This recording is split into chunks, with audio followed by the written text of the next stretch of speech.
Acts kind of like a dead cat, you know? For all my small, narrow head boys out there, or girls. Hey, brother!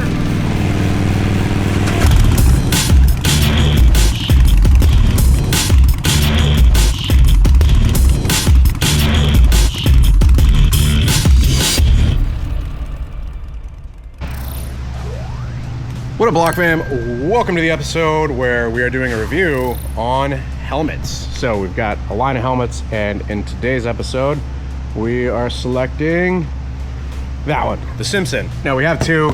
These are the same, but one of them is not a me size, is not a Zuko size, it's a Justin size. You say the Simpson? Open it.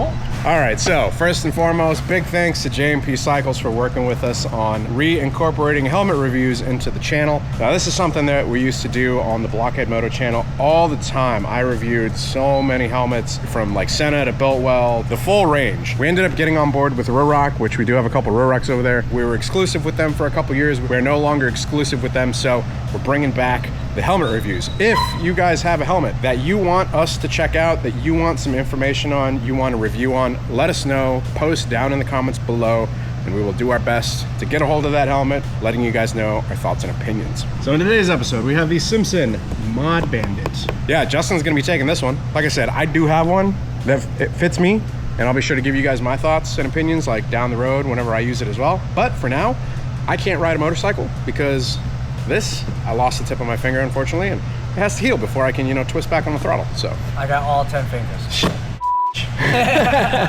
right. You get a tinted visor, which is nice.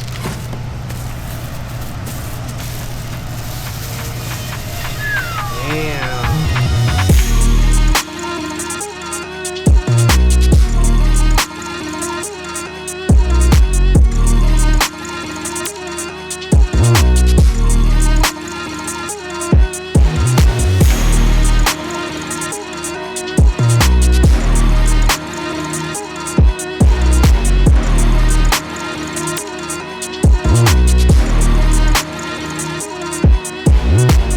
So this one definitely has more of an aggressive look to it as compared to the previous Simpson that I had. Got some sharper lines, vents on the top, right? Internal visor too, right?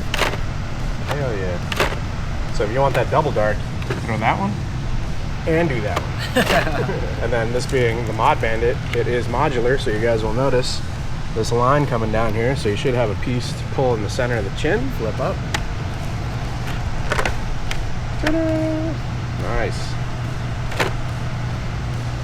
I actually used to rock a modular because I felt super claustrophobic inside of my helmet. Like whenever I would come up to stoplights and stuff, I wanted to be able to breathe. You know, I'd open it up and be like, and then I got used to a full face. We're gonna switch out to the dark tint. I don't like people seeing me or my eyes.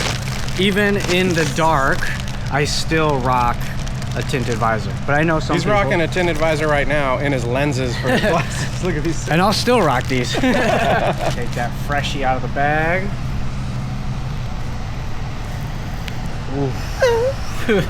All right, so to switch it out, you have a tab here, tab on the other side. I don't know if it's a tab, but you guys know what I'm saying. There's a little button underneath it. So you'll push in on that button and twist. Goes about 90 and then boom. Same on the other side, push that tab in, rotate it 90 degrees. Here, you'll just pluck it out, very easy. Pop this one in. There is an actual specific left and right one. Unfortunately, it doesn't tell you, but if you get the wrong one, like this is the left one and I just tried putting it in, there is a point I can't go, so you don't want to force it if you're having trouble. Just if you're having that problem, try switching it and it should just go very easily. Satisfying click. That was nice. Let's see if we can get that click. There you go. Now we got the black one on there. Dude, that looks so good. That does look good. Check out the link in the description down below. We'll be sure to link it through to where you can check out all those tech specs and whatnot on J&P's website. Next, we're going to show you guys taking it apart. One of those things whenever you've got a motorcycle helmet, like you're going to ride in it, you're going to sweat in it, you have to wash the padding. You should wash the padding. It's recommended that you do. Whenever you do, it's literally just like a simple wash, warm soapy water, and then rinse it out. Or some people use just warm water and like a tea tree oil since tea tree oil is like antibacterial. Just a couple drops, like fill up your sink with warm water, use that. It's amazing. Makes it smell nice and fresh too. I know I myself go for probably longer than I should before cleaning a helmet, and whenever you do, you start noticing it like in your skin and stuff. Absolutely. That sucks. I've never removed them on this thing. I've never either, but having it be a mod bandit versus like a, you know, closed, it seems like it'll make it a lot easier. True that. At least instead of like pulling it from the bottom. But Yeah. for me, I usually start on the cheeks. Usually there's like press tabs on the Like cheek button pads. almost, Yeah, like yeah. button. So I heard 2. Oh wow, these are nice. It's like Nice. actual buttons. Yeah. So you got 2 right there. And then take it off the D-ring. And also in the cheek pads, the helmet strap actually goes through it. So just push that through. And then there's another tab in there. Little button Nice. right there. So you have those 3. Pull it from the lining. Yeah, that's, there you go. Oh, yeah. That is nice. Yeah, so that's definitely more of a premium feel. A lot of helmet manufacturers, they'll just go with like little plastic push-ins. Now these, they look like metal, but I don't think they're metal. They feel plastic. But to have that much of like a positive click, that's nice. That is nice. And then same on the other side. So you got those 2 buttons up there. 1, 2, and then 1 that's a little bit more in the back of it. There you go. So that's 3. Again, you want to feed that strap through the cheek pad. Should just come free from the edge. There you go. Cheek pad size denoted on little S right there. So And while we have it open here, what's cool is they have the little opening for, or the indentation for your headphone speakers. So headliner, usually there's, I would assume there should be buttons there. 1, 2.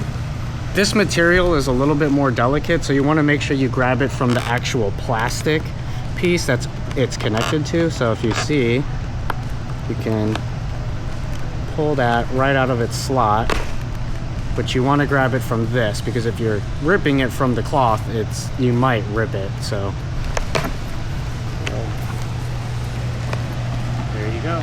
the significance of how they attach it on that crown piece, since it doesn't have like these tabs, right? Some manufacturers, they'll actually have those buttons here. Unfortunately, what that does is whenever you put the helmet on, right, they have pressure points against like the top of your head. Makes it really uncomfortable, especially over distance. It can also cause headaches. I've worn helmets that are like that, you know, after 30 minutes, I've got a headache from it. This basically keeps the pressure point from buttons and it latches in super It's nice securely. because, yeah, it slides right into those. All right, and then that's what it looks like on the inside. So you've got your channels for venting. You can see some of the holes in there as well that light is coming through for the venting. Like you were saying, the routing for the earpieces, for your communicators and whatnot. On the inside, if we could get the light right, you can open and close the front vents. Oh, nice. As well as the top vents. By sliding those, would open and close those. I know on a previous version of Simpson that I had, you couldn't close those front vents, so getting caught in the rain kind of sucked. The fact that they've got it built in now, awesome. Great job, Simpson. So we got rear exhaust vents down there and up here. This thing looks like it should breathe really well. Yeah. And vented all over the place.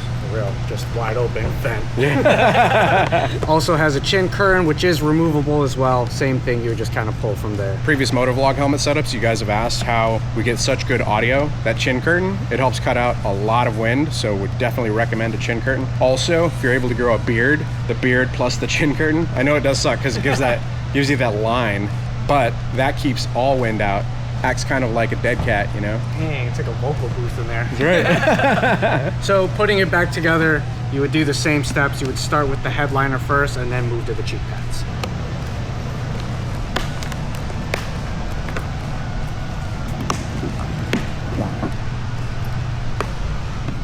All right, makes sense for me to try it on. I have a bit of a small, narrow head. That's me. So for all my small, narrow head boys out there, or girls. So this Also- is nice, having it be a modular and putting it on. Since you wear glasses too, you'll be able to see if glasses fit in. Oh nice. yeah.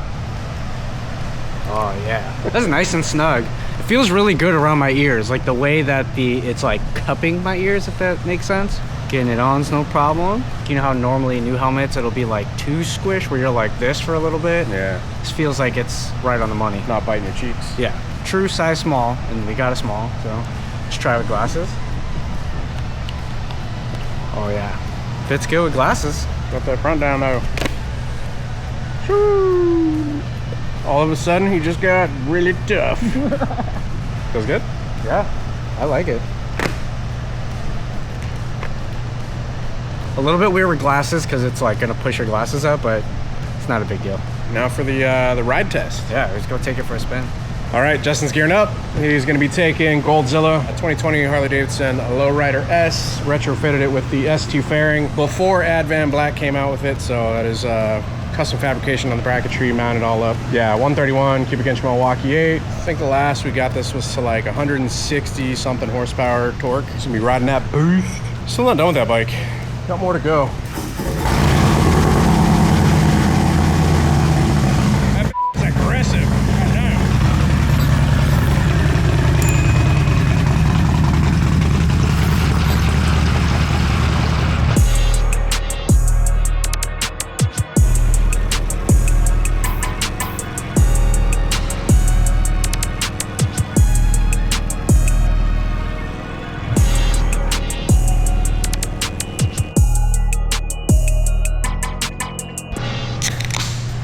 Nice. Yes, sir. It's a hot one out there today. The elements that we're braving to bring you guys this content should totally hit the subscribe button. It's toasty out there today though. So your first ride in the Simpson Mod Bandit, what'd you think? I think the styling of the Simpsons are amazing. Putting it on, it's a nice fit. I like it around my ears. I like it around my cheeks. It's not overly squished, but still feels snug. You can tell that the material feels premium too. I like that my glasses fit well on the inside of them. Now taking it for a ride with it closed, I am used to full face helmets, so I prefer that more. But having it closed, you do feel a little bit of airflow, like on a day-to-day cruising around locally, having some of that wind flow. If I was on the highway or doing distance, I can see where that wind flow will become ear fatiguing. So with the vents as well, I did try closing them when we were riding. I personally didn't really feel a difference with them closed or open as far as how the wind noise and the flow was for me. Having it up in the modular position, I thought it was kind of cool that the sunglass visor thing still works with my eyeglasses. I wasn't sure if it would, you know, like hit my glasses, then it kind of been a problem, but worked perfectly fine. It's definitely a different experience, a modular open while you're riding. Obviously you have all the wind flow, but it's just a different experience. That's cool. I mean, obviously there's no one size fits all for helmets, depending on your riding style or who you are or how big your head is or small your head is. Like, you know, you have to, that's why there's so many helmets. You gotta try them on, see if it fits you, fits your riding style, fits the elements of where you live. But for me, overall, I mean, I think it's a great helmet because you could, you know, it's easy to change the visor. It's cool to have the feature to lift it up as like a modular helmet, have the sunshade thing kind of flip down, all the materials and the way it feels. Like it's a great helmet. Simpson always does a good job. They obviously come from car racing world, so obviously they're gonna make a quality helmet, and that stylistically looks super mean, super tough. So yeah, those are my initial thoughts and feedback. First ever riding in a modular helmet, first ever riding the actual Simpson modular helmet too. There you go, guys. First trying the Simpson Mod Bandit. Like we always say, with helmets, with gloves, with pants, I mean, with so much of this gear in the motorcycle industry, it's very personal, right? So what fits and works for one person might not fit and work for the next person. So the biggest goal is to check out these review videos. Highly recommend trying to go somewhere and get hands on it, physically checking it out, putting it on your head if you can take it for a test ride. If you're not able to go somewhere and get your hands on it, you know, physically check it out, put it on, all that stuff. JMP does have a no hassle return policy. If the item is new, unused, unaltered, if you need to change your size or anything like that, hit them up and they'll sort you out. Like we were saying earlier, if you guys are interested in more of the detailed tech specs of this thing, check out the link down in the description below. Once again, big thanks to J&P and Simpson for working with us on these. Happy to be able to finally check these things out. I know they're super popular and they've been requested a lot from our community. Big thanks to Justin for battling through the heat and the heat of Goldzilla. Yeah, I think it's crazy. Be sure to go give him a follow at Life of Justin James. If you guys want to give me a follow at my personal stuff at John X Block. And of course, follow the Blockhead channel at Blockhead Moto, YouTube, Instagram, Facebook, all that stuff. If you guys did enjoy this video, if it was insightful, hit the like button. If you're not subscribed, hit the bell icon so it lets you know all of our future uploads that we're doing here on the Blockhead Moto channel. Until next time, ride safe out there, stay vigilant. Catch you guys on the next one. Peace.